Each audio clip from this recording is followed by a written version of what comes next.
Genesis chapter 30. And when Rachel saw that she bare Jacob no children, Rachel envied her sister, and said unto Jacob, Give me children, or else I die.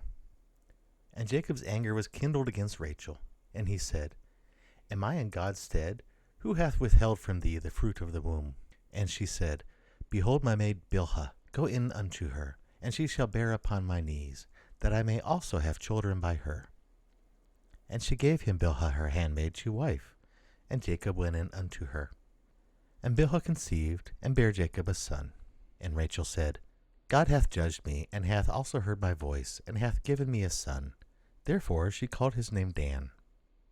And Bilhah Rachel's maid conceived again, and bare Jacob a second son. And Rachel said, With great wrestlings have I wrestled with my sister, and I have prevailed. And she called his name Naphtali. And when Leah saw that she had left bearing, she took Zilpah her maid, and gave her Jacob to wife. And Zilpah, Leah's maid, bare Jacob a son. And Leah said, A troop cometh, and she called his name Gad. And Zilpah, Leah's maid, bare Jacob a second son. And Leah said, Happy am I, for the daughters will call me blessed, and she called his name Asher. And Reuben went in the days of wheat harvest, and found mandrakes in the field, and brought them unto his mother Leah. Then Rachel said to Leah, Give me, I pray thee, of thy son's mandrakes. And she said unto her, Is it a small matter that thou hast taken my husband? And wouldest thou take away my son's mandrakes also?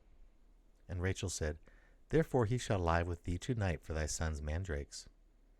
And Jacob came out of the field in the evening, and Leah went out to meet him, and said, Thou must come in unto me, for surely I have hired thee with my son's mandrakes. And he lay with her that night. And God hearkened unto Leah, and she conceived, and bare Jacob the fifth son.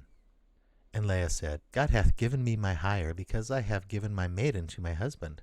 And she called his name Issachar. And Leah conceived again, and bare Jacob the sixth son. And Leah said, God hath endued me with good dowry. Now will my husband dwell with me, because I have borne him 6 sons. And she called his name Zebulun. And afterward she bare a daughter, and called her name Dinah. And God remembered Rachel, and God hearkened to her, and opened her womb. And she conceived, and bare a son, and said, God hath taken away my reproach. And she called his name Joseph, and said, The Lord shall add to me another son.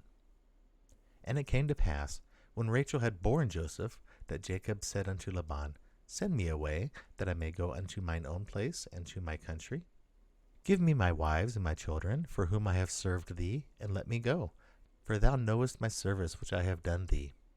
And Laban said unto him, I pray thee, if I have found favor in thine eyes, tarry. For I have learned by experience that the Lord hath blessed me for thy sake. And he said, Appoint me thy wages, and I will give it. And he said unto him, Thou knowest how I have served thee, and how thy cattle was with me. For it was little which thou hadst before I came, and now it is increased unto a multitude, and the Lord hath blessed thee since my coming. And now, when shall I provide for my own house also? And he said, What shall I give thee? And Jacob said, Thou shalt not give me anything.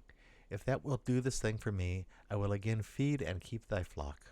I will pass through all thy flock today, removing from thence all the speckled and spotted cattle, and all the brown cattle among the sheep, and the spotted and speckled among the goats, and of such be my hire. So shall my righteousness answer for me in time to come, when it shall come for my hire before thy face. Every one that is not speckled and spotted among the goats, and brown among the sheep, that shall be counted stolen with me. And Laban said, Behold, I would it might be according to thy word. And he removed that day the he-goats that were ring-straked and spotted, and all the she-goats that were speckled and spotted, and every one that had some white in it, and all the brown among the sheep, and gave them unto the hand of his sons.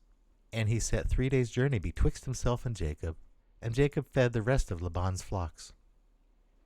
And Jacob took him rods of green poplar, and of the hazel and chestnut tree, and pilled white strakes in them, and made the white appear which was in the rods. And he set the rods which he had pilled before the flocks in the gutters in the watering troughs when the flocks came to drink, that they should conceive when they came to drink. And the flocks conceived before the rods, and brought forth cattle ring-straked, speckled, and spotted. And Jacob did separate the lambs, and set the faces of the flocks toward the ring-straked, and all the brown in the flock of Laban. And he put his own flocks by themselves, and put them not unto Laban's cattle. And it came to pass, whensoever the stronger cattle did conceive, that Jacob laid the rods before the eyes of the cattle in the gutters, that they might conceive among the rods. But when the cattle were feeble, he put them not in, so the feebler were Laban's, and the stronger Jacob's. And the man increased exceedingly, and had much cattle, and maidservants, and menservants, and camels, and asses.